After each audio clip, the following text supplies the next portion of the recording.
मैं क्लिनिक में बैठी हुई थी, बहुत खौफज़दा थी। मुझे कुछ समझ नहीं आ रहा था कि मेरे शौहर क्या करना चाहती हैं। मेरी सास, मेरी ननदें सब मेरे पीछे हाथ धोकर पड़ गए थे कि हमें औलाद चाहिए, जबकि मैं औलाद देने से कासर थी। अपने ससुराल के बढ़ते ज़ोर की वजह से मैंने अपना मुकम्मल मुआयना एक लेडी डॉक्टर से करवाया था और उन्होंने यही कहा था कि आप मुकम्मल तौर पर सेहतयाब हैं। आपके शौहर एक बार अपना चेकअप करवा लें तो उसके बाद ही हम दवाइयाँ शुरू करेंगे। और वो हथे से उखड़ गए थे। उनका कहना था कि तुम मेरी मर्दानगी पर सवाल उठा रही हो। मेरी सास तो मुझे मारने तक लग गई थी कि तुम एक नीच खानदान की होकर हमारे खानदान के मर्द पर उंगली उठाती हो। मेरे शौहर को उन्होंने इतना वर्ग लाया था कि वो मुझे तलाक देने तक पर आमादा हो गए थे। तब मैंने उनके आगे हाथ जोड़कर मिन्नत की थी कि खुदारा मेरे साथ ऐसा जुल्म ना करें। मैं अपने मुंह से कभी भी ये अल्फाज अदा नहीं करूंगी। मुझ में ही खराबी है, मैं ही बांझ औरत हूँ। तब कहीं जाकर मेरे शौहर खामोश हुए थे, वरना तो उनका पूरा पूरा इरादा बन गया था। दिन अपनी रफ्तार के मुताबिक गुजर रहे थे कि अचानक ही कल रात वो घर आए और उनका चेहरा पसीनों से शराबूर था। वो काफ़ी घबराए हुए मालूम हो रहे थे। मैं अपने कपड़े सिलाई कर रही थी, फ़ौरन ही उनकी जानिब मुतवज्जो हुई तो उनकी ऐसी हालत देखकर काफ़ी परेशान हो गई। जल्दी से किचन में गई और उनके लिए पानी वगैरह लाकर पेश किया, जबकि वो एक ही घूंट में पूरा गिलास अपने हलक में उंडेल चुके थे। मैं उनको घबराया हुआ देखकर मज़ीद डर गई थी। न जाने उनके साथ ऐसा क्या हुआ था, मुझे कुछ समझ नहीं आ रहा था। मैंने फ़ौरन ही अपने दुपट्टे का पल्लू उठाया और उनके माथे का पसीना साफ़ किया, जबकि वो मुझे बेचैन निगाहों से देख रहे थे। मैंने उनके गाल पर हाथ रखा और बोली, शाहनवाज, सब खैरियत है ना? आप इतनी हलकान क्यों नज़र आ रही हैं, कुछ हुआ है क्या? जबकि अचानक ही उन्होंने मेरा हाथ थाम कर मुझे बिस्तर पर बिठा दिया और मेरी आंखों में देखते हुए बोले, तुम मुझसे कितना प्यार करती हो? ये सवाल उन्होंने ज़िंदगी में मुझसे शायद पहली बार किया था। मैंने उनकी तरफ देखा और बेसाख्ता बोली, मैं आपसे बेइंतहा प्यार करती हूँ। आपके खोने का एहसास मुझे मार डालता है। आपके अलावा मेरा इस दुनिया में है ही कौन? जबकि अचानक ही उन्होंने मेरा हाथ छोड़ दिया था और आंखें नीचे झुका ली थी। वो कहने लगे, तो फिर ठीक है, मुझे औलाद चाहिए और औलाद में बेटा चाहिए। अगर तुम ये मुझे दे सकती हो तब ही मैं तुम्हारे प्यार पर यकीन करूँगा। इस बार उनका लहजा अचानक ही बदला था, जबकि मैं हैरान थी कि आखिर उन्हें अचानक क्या हो गया है। मैंने उनका हाथ अपने हाथों में लिया और उनकी जानब देखते हुए बोली, मैं तो खुद चाहती हूँ कि हमारे घर में एक छोटे से बच्चे की आमद हो जाए, लेकिन खुदा को जो मंजूर। मैं तो आपसे कहती हूँ ना कि आप अपना। अभी मैं अपना जुमला मुकम्मल करती उससे पहले ही वो मेरा चेहरा अपने हाथों में दबोच चुके थे और मेरी आंखों में देखते हुए खुर्राए, मुझ में कोई खराबी नहीं है, तुम ही बांझ हो। तुझ जैसी औरत को लाकर मैंने बहुत बड़ी गलती की है। वो मेरी आंखों में देखते हुए चबा चबा कर बोले थे, जबकि मैं उनके अंदाज से 100 मौत मरी थी। अभी थोड़ी देर पहले वो मुझसे इज़हार मोहब्बत के लिए मर रहे थे और अब ये सोच आते ही मेरे आंसू बेख्तियार होकर आंखों से बह निकले थे। उन्होंने मुझे छोड़ा और चंद पल बिल्कुल खामोश हो गए। मैं उन्हें बेगौर देख रही थी। थोड़ी देर बाद वो मेरी तरफ देखते हुए बोले, कल तुम मेरे साथ एक डॉक्टर के पास जाओगी और जो वो करता है उसको करने दोगी, वही तुम्हें बच्चा दे सकता है। मेरी बात हो गई है। वो डॉक्टर बहुत पहुंचा हुआ है, उसके हाथ में बहुत शफा है। बहुत सी बांझ औरतें उसके पास जाकर हामला हो गई हैं, तुम भी हो जाओगी, इसीलिए मेरा साथ दो। डॉक्टर लफ्ज़ पर मैं यकदम ही ठिठकी थी। मैंने उनकी जानब देखा और बोली, आपकी बात का मतलब मैं समझ नहीं पा रही। क्या हम किसी जेंट्स डॉक्टर के पास जा रहे हैं? उन्होंने बस एक निगाह मुझे देखा था और उसके बाद वो अपनी जगह से खड़े हो गए थे। लेडी और जेंट्स में कोई फ़र्क नहीं होता। डॉक्टर आपका मुआलज होता है और उसके पास जाने में कोई शर्म नहीं करनी चाहिए। तुम्हारा जो इलाज वो करेगा उसे करने देना। मैं उसे एक भारी रकम दे चुका हूँ और उसने मुझसे वादा किया है कि वो तुम्हें हामला कर ही देगा। बस ज़्यादा तुम शोर शराबा नहीं करना, समझ रही हो ना। जबकि मैंने आंसुओं भरी निगाहों से अपने शोहर को देखा था। वो औलाद की चाह में इतने अंधे हो गए थे कि अपनी औरत की इज्जत को दांव पर लगा रहे थे। मैं फ़ौरन ही मना करने लगी कि मैं ऐसा कोई काम नहीं करूँगी जिससे मेरा रब मुझसे नाराज़ हो। वो एक जेंट्स है, यकीनन कुछ तो गड़बड़ है। आखिर ऐसे कैसे उसके पास हमला करने का इलाज है। मैं आपसे बोल रही हूँ कि मैं बाहर नहीं जाऊँगी। मेरे ये कहने की देर थी कि मेरे शोहर मेरे बालों को अपनी आहनी गिरफ्त में थाम चुके थे और मेरी तरफ देखते हुए गुस्से से कुर्राए, बकवास बंद करो। अगर तुमने मेरी बात नहीं मानी, मेरे कहने पर नहीं चली तो मैं तुम्हें तलाक दे दूँगा और इस घर से चलता कर दूंगा। तुम्हें वहाँ जाना होगा और उस डॉक्टर के पास अपना इलाज करवाना होगा, नहीं तो तुम्हारे लिए इस घर के दरवाजे खुले हुए हैं। तुम यहाँ से जा सकती हो। जाओ कि मैं चुप हो गई थी क्योंकि मैं अपना घर बर्बाद नहीं करना चाहती थी और आम मर्द की तरह मेरे शोहर ने भी मुझे तलाक की धमकी देकर खामोश करवा दिया था। जबकि मुझे समझ नहीं आ रहा था कि मेरे शोहर इतने बगैरत कब से हो गए कि वो मुझे एक जेंट्स डॉक्टर के पास ऐसे मसले के लिए भेज रहे हैं। मेरा दिल बहुत तेज़ी से धड़क रहा था। मुझे पूरी रात नींद नहीं आई थी। खौफ के मारे मेरी जान निकलने के दर पर आ गई थी। अजीब अजीब से ख्यालात मेरे दिमाग में गर्दिश करने लगे थे। मैं ऐसे बहुत से केसेस के बारे में सुन चुकी थी, इसीलिए मुझे डर लग रहा था। खुदा न करे अगर उस डॉक्टर ने मेरी इज्जत पर हमला कर लिया तो मैं कैसे खुद की हिफाजत करूँगी। मुझ में तो इतनी जान भी नहीं। अगर वो डॉक्टर बेकाबू हो गया, यही सोच आते मेरा दिमाग बना उठा था। मैंने करवट मोड़कर अपने शोहर को देखा तो वो गहरी नींद सो रहे थे। अगली सुबह भी यही तमाशा हुआ। मैं मना कर रही थी और उन्होंने साफ कह दिया था कि अगर मैं नहीं गई तो वो अभी तलाक दे देंगे।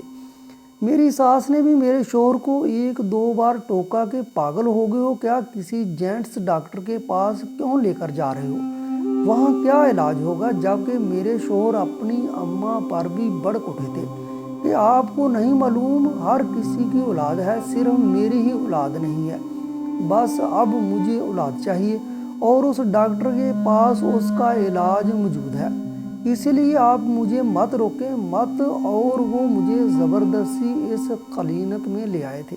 ये क्लिनिक अंदरूनी शहर में मौजूद था। मैं अपनी बारी आने का इंतज़ार कर रही थी, लेकिन मेरा दिल मुझे किसी गलत अंदेशे का पता दे रहा था। मुझे मुसलसल एक ही ख्याल आ रहा था कि यकीनन ये डॉक्टर मेरे साथ कुछ गलत करेगा। ऐसे कैसे वो हर एक औरत को हमला कर सकता है। कुछ तो था जिसके बारे में मेरे शोहर को भी इल्म था, लेकिन वो मुसलसल मुझसे छुपा रहे थे। यकीनन कुछ तो गड़बड़ थी। मेरे शोहर के माथे पर आया हुआ पसीना ये बताने के लिए काफ़ी था कि वो ये काम सिर्फ औलाद की खातिर ही नहीं कर रहे बल्कि कुछ और भी है। लेकिन वो चुप थे। थोड़ी देर बाद ही हमें बुला लिया गया था। मेरे शोहर भी मेरे साथ ही इस कमरे में गए थे। उनको वहाँ देखकर मुझे एक सुकून सा महसूस हुआ था कि चलो मेरा मुहाफ़िज़ तो मेरे साथ ही है। लेकिन अंदर दाखिल होते ही उस डेढ़ उम्र डॉक्टर ने मेरे शोहर को बाहर जाने के लिए बोल दिया। उसकी आवाज़ में इतनी कड़कपन था कि पल को मेरा दिल भी दहल गया था। जबकि मेरे शोहर फ़ौरन ही उस डॉक्टर को एक निगाह देख कर बाहर चले गए थे। मैं इन्हें रोकना चाहती थी, उनको आवाज़ देना चाहती थी, लेकिन मेरे हलक से ही आवाज़ दब कर रह गई थी। मेरे शोहर के जाने के बाद मेरी निगाह अब उस डॉक्टर के ऊपर उठी थी। दराज कद, चौड़ी जिसामत, सफ़ेद रंगत पर सुर्खी माइल थी। यकीनन वो डॉक्टर पठान था। उसने मुझे बैठ जाने का हुक्म दिया, जबकि मैं मरे मरे कदम उठाती हुई उसके सामने ही बैठ गई। मेरे बैठने की देर थी कि वो अपनी कुर्सी से उठ खड़ा हुआ और कदम ब कदम चलता हुआ दरवाजे के करीब आया। मैं समझी शायद वो किसी नर्स या किसी और डॉक्टर को बुलाएगा, लेकिन उसने अचानक ही दरवाज़ा बंद कर दिया और कुंडी चढ़ा दी। मेरी सांस रुकने के करीब आ गई थी। मैं बेसाख्ता अपनी जगह से खड़ी हुई और घबराते हुए बोली, ये क्या तरीका है और आपने दरवाज़ा क्यों बंद किया है? दरवाज़ा खोलें। जबकि उसने मुझे खामोश रहने का इशारा किया और मेरी जानब देखते हुए बोला, आवाज़ बंद करो, ज़्यादा शोर शराबा मुझे पसंद नहीं है। यहाँ इलाज करवाने आई हो, खामोशी से बैठ जाओ। वो डॉक्टर काफ़ी रौबदार था। उसकी आवाज़ में इतना भारीपन था कि मैं डर कर वापस अपनी जगह पर बैठ गई थी और मुसलसल अपने रब से दुआ करने लगी थी कि मेरी हिफाजत कर लें। ना जाने क्यों मुझे ऐसे लग रहा था जैसे बहुत कुछ बुरा होने वाला है। वो डॉक्टर एक बार फिर अपनी जगह से आकर बैठ गया था और अब मुझसे मेरा हाल अहवाल और नाम वगैरह दरियाफ्त कर रहा था। जबकि मुझे कुछ समझ नहीं आ रहा था। मेरी हथेलियां नम हो रही थी। मैं मुसलसल अपने हाथों को मसल रही थी। उसने अचानक ही मुझे कहा कि अपना हाथ ऊपर रखो। मुझे उस इंसान की निगाहें खुद के वजूद में गड़ती हुई महसूस हो रही थी। वो देख ही इस अंदाज से रहा था, कभी वो मेरा ऊपर से नीचे तक जायज़ा लेता तो कभी मेरे जिस्म को घूरने लगता। और जब उसने हाथ ऊपर रखने का हुक्म दिया तो मैं डरते डरते अपना हाथ टेबल पर रख चुकी थी। मेरा हाथ रखने की देर थी कि अचानक ही वो अपनी जगह से खड़ा हुआ और मेरी बराबर वाली कुर्सी पर आकर बैठ गया। मेरी जान निकलने के दर पर आ गई थी, लेकिन उससे पहले ही अचानक, मेरा नाम कंवल है, मैं अपने माँ बाप की एक अकलौती औलाद हूँ। ये शादी मैंने अपनी मर्जी से की थी, इसलिए मैं रूठ कर अपने मेके भी नहीं जा सकती थी। मुझे सब चीज़ें खुद ही बर्दाश्त करनी थी। औलाद ना होने के ताने मुझे जीने नहीं दे रहे थे। मेरे ससुराल में मेरे शौहर भी एक अकलौते थे और उनकी 3 बहनें थीं। इस वजह से उनकी माँ को औलाद की ख्वाहिश हद से ज़्यादा थी। उनके आंगन में भी बच्चों की कलकारियाँ गूंजें। यही हाल मेरे शौहर का भी था। लेकिन जब जब मैं अपने शौहर को इलाज का कहती थी, वो हत्थे से उखड़ जाते थे और मुझे ही बांझ होने का ताना देकर घर से निकल जाते थे।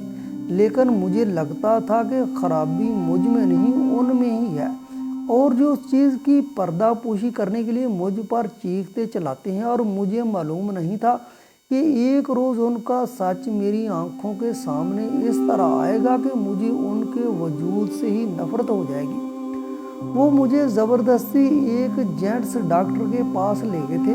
हालांकि ये मामला तो एक लेडी डॉक्टर ही हल करती है। मैंने उन्हें मना करना चाहा था, लेकिन वो तो मेरी सुनने के रवादार ही नहीं थे। उन्होंने साफ कह दिया था कि अगर मैंने चलने से इनकार किया तो वो मुझे तलाक दे देंगे, और मैं तलाक का दब्बा अपने वजूद पर नहीं चाहती थी। जब मैं क्लिनिक के अंदर गई तो उस डॉक्टर की निगाहें मुझे बिल्कुल अच्छी नहीं लग रही थी। ऐसा लग रहा था जैसे मेरे वजूद के आर पार हो रही हूँ। वो डॉक्टर मेरे करीब आकर बैठ गया। मुझे बहुत बेचैनी हो रही थी। ऐसा महसूस होता था जैसे बहुत कुछ गलत होने वाला है। उसने जैसे ही मेरा हाथ पकड़ा तो मेरे रोंगटे खड़े होना शुरू हो गए। उसका हाथ पकड़ना आम डॉक्टरों की निस्बत बहुत ही अजीब था। वो मेरी आंखों में देखते हुए कहने लगा, तुम्हें मालूम है तुम्हारे शौहर ने तुम्हें यहाँ क्यों भेजा है? जबकि मैं फ़ौरन बोली, जी बिल्कुल मुझे मालूम है।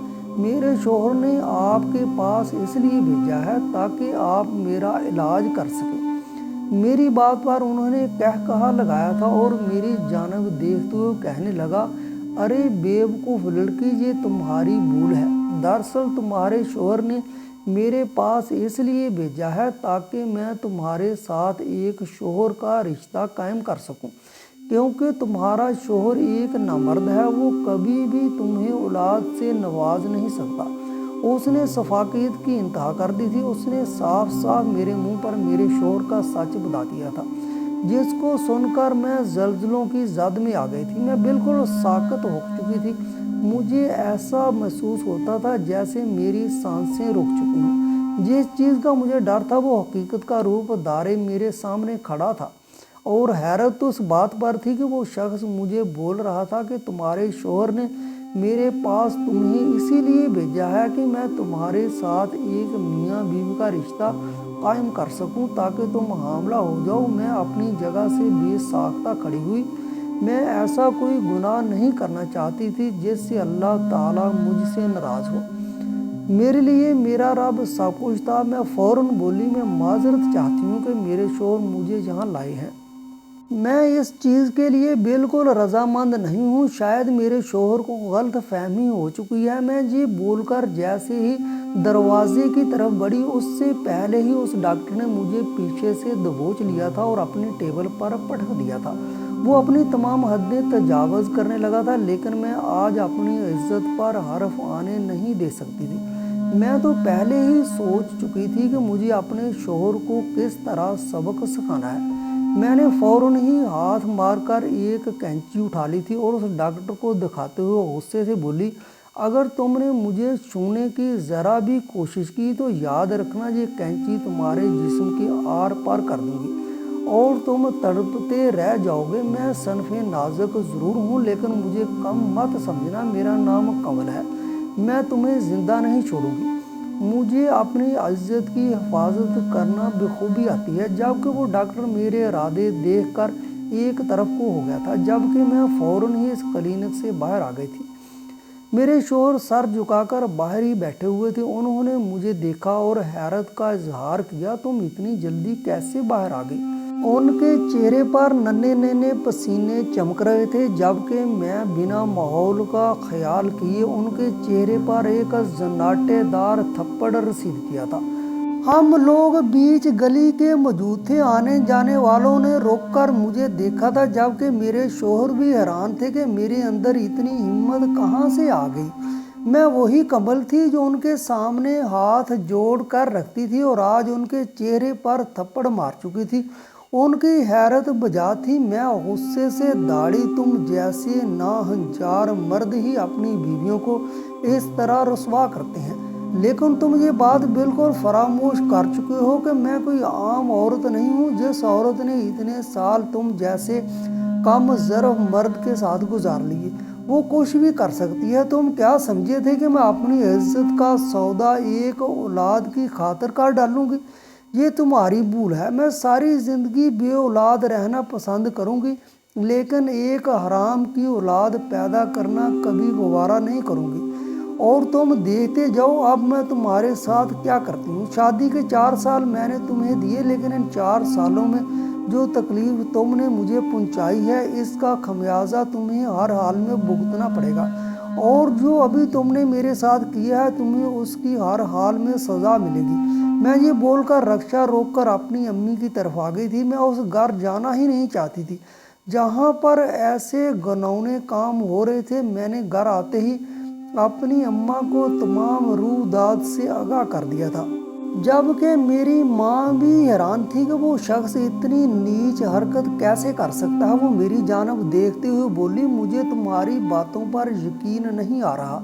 तुम्हारे साथ जब वो हमारे घर आया तब उसने बहुत ही अच्छे से बर्ताव किया है। भला वो तुम्हारी इज्जत का सौदा कैसे कर सकता है? और उसके बाद मैंने अपने शोहर की कोई पर्दापोशी नहीं की थी। मैंने अपनी माँ को उसके हवाले से हर एक बात बता दी थी और जो जो सलूक मेरे साथ मेरे ससुराल वाले करते थे उनके बारे में भी बता दिया था। इन 4 सालों में जो अजियत मैंने बर्दाश्त की थी, अगर कोई औरत करती तो अब तक खुद को ख़त्म कर लेती या इस शख्स से पीछा छुड़ा लेती, लेकिन अब मेरी भी बस हो गई थी। मैं ऐसे शख्स के साथ मज़ीद गुजारा नहीं कर सकती थी जिसके अंदर गैरत ही ख़त्म हो गई थी। जबकि मेरी अम्मा ने भी साफ कह दिया था कि तुम्हें इस शख्स के पास जाने की कोई ज़रूरत नहीं है। और जब ये बातें मेरे भाई वगैरह को मालूम हुई तो वो सब भी गुस्सा कर गए थे। और तुम इतने साल इसी शख्स के साथ कैसे गुजारा कर रही थी? लेकिन मेरे पास कहने को कुछ नहीं था। मैं हमेशा अपने शोहर की पर्दा पोशी करती आई थी। वैसे भी ये शादी मेरी पसंद की थी। कई बार दबे अल्फाजों में मेरी भाभियों ने इस बात का मुझे ताना भी दे दिया था। मैंने कुछ रोज़ बाद ही अपने शोहर से तलाक ले ली थी। मैं ऐसे इंसान के साथ ज़िंदगी नहीं गुजार सकती थी जो अपनी बीवी को किसी गैर मर्द के सामने पेश कर दे। वक्त गुजर रहा था और मेरी ज़िंदगी तलख से तलख होती जा रही थी। जो मैंने सोचा था वो सब हकीकत हो रहा था। शुरुआत के दिनों में मेरे भाई मेरी अम्मा दोनों मेरा बहुत ख्याल रखा था, लेकिन जैसे ही वक्त गुजरा उन सब पर मैं बोझ बन गई थी। और हकीकत है, जब बाप का साया एक बेटी के सर पर ना हो तो उसके साथ ज़िंदगी इस तरह ही होती है। मेरे अपने ही मेरे पराए हो गए थे।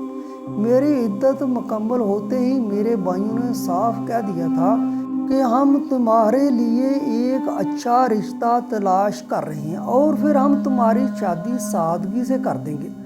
हम तुम्हें इस तरह से बिठा नहीं सकते। जबकि मैं खामोश थी, क्योंकि मैं एहतजाज करने वाली कोई नहीं होती थी।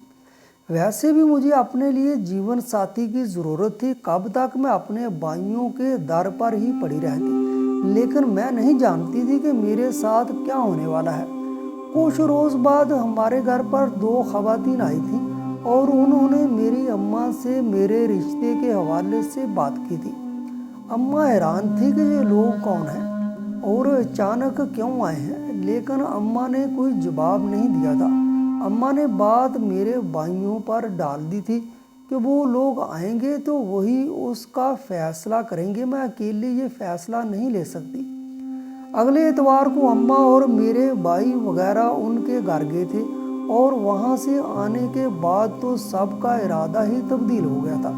पहले जो सब इस रिश्ते के हक में नहीं थे और मुसलसल एक ही बात बोल रहे थे कि हम इस तरह अजनबी लोगों पर यकीन नहीं कर सकते, लेकिन अब इन लोगों का इरादा मुकम्मल तौर पर तब्दील हो गया था।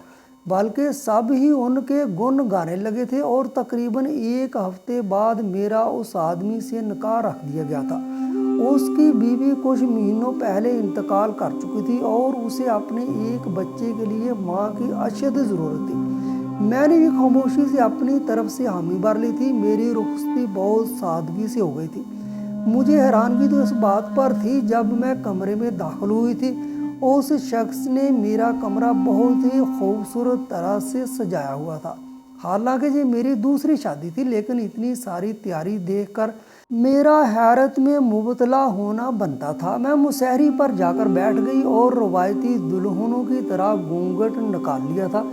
थोड़ी देर बाद वो मेरे कमरे में आया और जब उसने मेरा घूंघट उठाया तो मैं उसका चेहरा देखकर भौचक्का रह गई।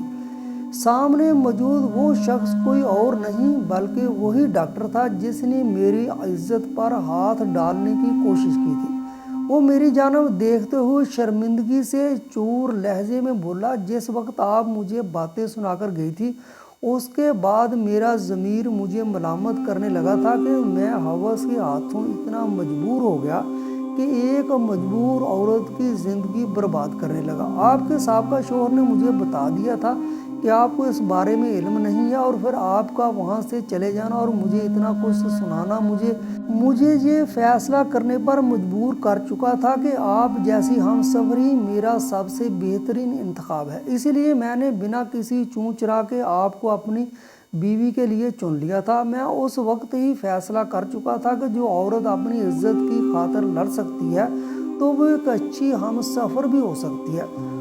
उसने उसी पल मुझसे माफ़ी मांगी थी, जबकि अपने शौहर के रूप में उसको देखकर एक पल के लिए मुझे बेइंतहा गुस्सा आया था, लेकिन उसकी बातें सुनकर मैंने सर झुका दिया था और अपनी तरफ से उसे माफ़ भी कर चुकी थी। मेरी ज़िंदगी अब बहुत अच्छी गुजर रही है। मैं जो औलाद के लिए तरसती थी, आज मेरे आंगन में 3 फूल खिलते हैं जिनको देखकर मुझे सुकून हासिल होता है। मुझे अपने साबका शौहर के हवाले से मालूम हुआ था कि उसकी कोई औलाद नहीं हुई थी, हालांकि उसने दूसरी तीसरी शादी भी कर ली थी।